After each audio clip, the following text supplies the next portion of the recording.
crowds are optional. Most people just choose wrong.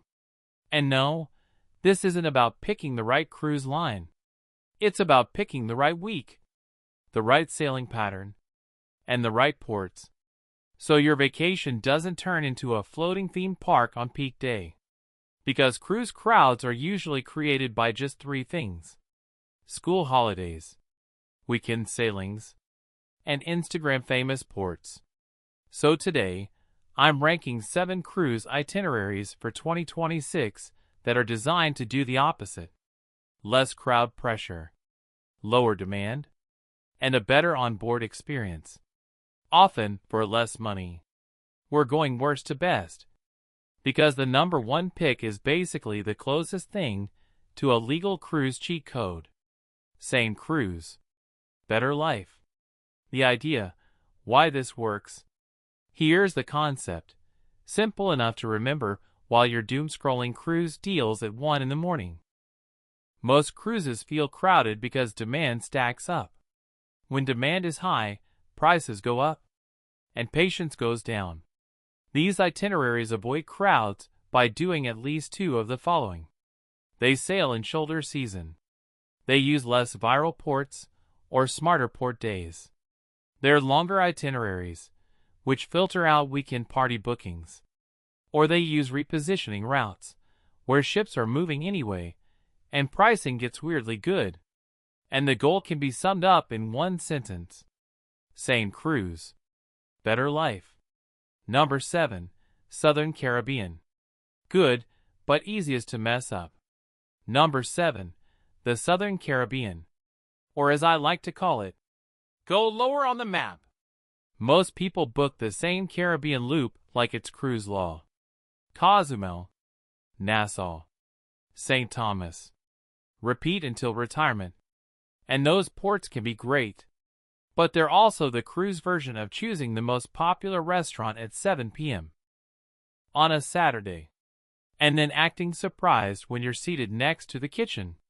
Southern Caribbean itineraries often include ports like Aruba, Curacao, and Bonaire, with longer distances between stops. And longer distances matter. They naturally filter out quick, weekend escape, crowd patterns. One-liner. Southern Caribbean is the side entrance to the theme park. Same fun. Fewer elbows. Cost tip. Target late April to early May or early December. Avoid holiday weeks like they're contagious. Why it's only number 7. You can still accidentally book spring break or school holiday sailings. Do that, and your quiet cruise becomes a floating group project. Number 6, Mediterranean. Shoulder season plus reverse direction. Number 6, the Mediterranean. But not in the peak summer, melting in a crowd way. Peak Mediterranean cruising looks like this. Beautiful views, with the energy of a packed subway. Instead, aim for late April to early May, or late September through October. And if you can, book the itinerary in the reverse direction. That matters more than people think. Ship traffic patterns change, and you can end up docking on days when fewer ships stack into the same port.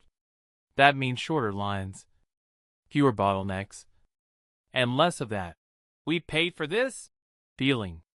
One-liner.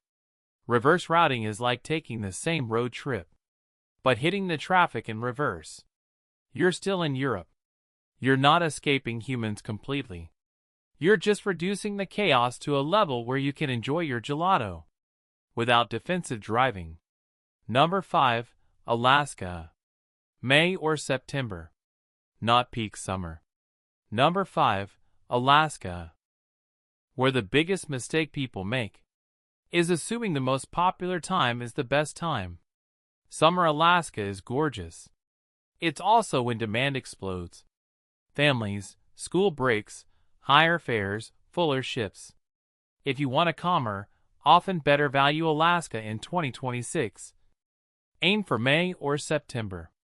May feels fresh and quieter. September brings fewer families and a calmer onboard vibe. One-liner. Peak summer Alaska is main character season. May and September are where you actually enjoy the plot. When you dodge the school holiday engine, everything on board gets easier.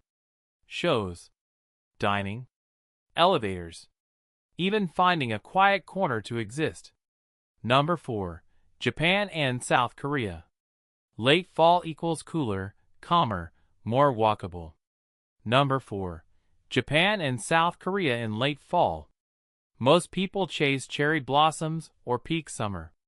And yes, those can be incredible. But late fall is the underrated move. Cooler temperatures. Less peak tourism pressure. Cities that feel walkable instead of overwhelming. One-liner. Late fall Asia is when sightseeing stops being cardio. Depending on ship deployment, you'll often see fewer mega ship pileups, which means ports feel smoother. Less herd energy. More, I'm actually traveling, energy. If your cruising style is food, culture, cities, and exploration, this itinerary punches way above its weight. Number 3. Norway Fjords. May or September. Quiet luxury energy. Number 3. Norway and the fjords. One of the most worth it cruise experiences on Earth. But in peak summer, some fjord ports feel like the entire planet had the same idea. Shoulder season changes everything. You often get less port congestion, cooler, comfortable weather, and a calmer onboard vibe that honestly feels more premium. One-liner. Fjords are not for hustle culture. Fjords are where hustle culture goes to retire. Pro move. Choose a mid-size ship if you can. Fjord towns feel completely different when you're not unloading a small stadium. Number 2. Panama Canal. Longer itinerary. Calmer crowd mix. Number 2. The Panama Canal. Partial or full transit. This itinerary is a built-in crowd filter. Why? Because it's usually longer, and longer cruises attract a different passenger mix. Less weekend chaos. More people who actually want to relax. One-liner. A longer cruise is like a bouncer for your vacation. Not everyone gets in. The canal transit itself is slow, cinematic, built-in entertainment. Instead of everyone piling into the same activities, people spread out. The whole ship breathes. That's why even when it's not empty, it rarely feels frantic. Number 1. Repositioning cruises. The ultimate cheat code. Number 1. Repositioning cruises. This is when ships move between regions as seasons change. Like Europe to North America, the ship has to move anyway. So instead of sailing empty, cruise lines sell cabins on that one-way journey. The result? More sea days, fewer viral port pileups, a calmer daily rhythm. One-liner. A repositioning cruise is the cruise line saying, "We're driving this thing across the ocean anyway. Wanna come?" It's not for people who need a port every single day. But if you love ship life, sunrises, shows, trivia, quiet lounges, this is where cruising turns into actual rest. You step off thinking, "Wait, that was the same cruise everyone else took, just without the chaos." Final verdict. Here's the real punchline. You don't need a different cruise. You need a different calendar. Crowds are optional. Most people just choose wrong. So comment below. What are you optimizing for in 2026? Lower price or lower crowds? And if you want, I'll make part 2. Exact itineraries, exact months, and the red flags that tell you a sailing will be packed. Like, subscribe, and I'll see you in the next one. Same cruise, better life.